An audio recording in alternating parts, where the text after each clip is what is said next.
एक विशेष प्राणायाम मैं आपको बता रहा हूँ, जिससे पेट के और छाती के समस्त रोग शमन हो जाते हैं।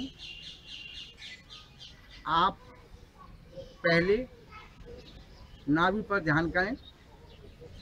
नाभि पर ध्यान करते हुए दोनों नासिका छिद्रों से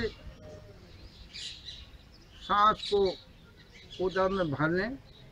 उदर में सांस भरते समय जैसे जैसे सांस जाए उदर को फुलाते चले जाओ। जितना संभव हो उतना श्वास ग्रहण करके आप कुंभक करें।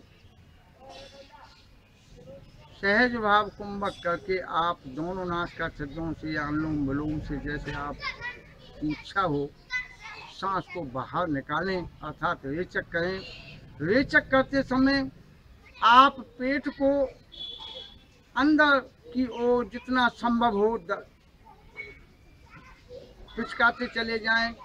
पिचकाने के बाद में आप मेरी तरह इस तरीके से पेट को दबाएं। इस तरीके से पेट में कितनी भी भयंकर बीमारी हो, पेट दर्द तो 5 मिनट में ही शमन हो जाता है और पेट की भयंकर बीमारियां 1 महीने में पूर्णतः शमन हो जाती हैं। इसी प्रकार वक्ष स्थल पर सांस ग्रहण कर कुंभक करने से छाती की समस्त बीमारियां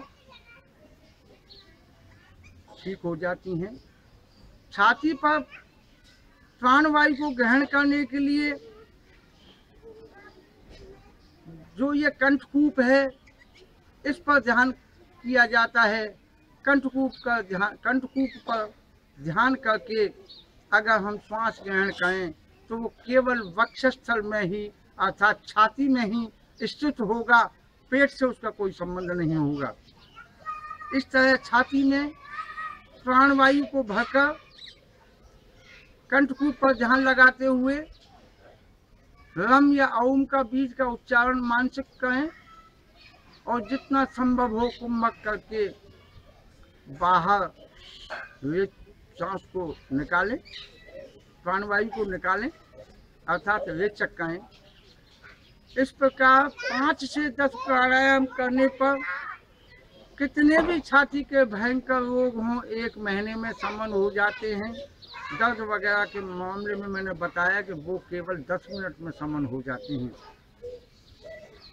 अब छाती और पेट दोनों पर ध्यान करते हुए सांस ग्रहण करें, उसको रोकें।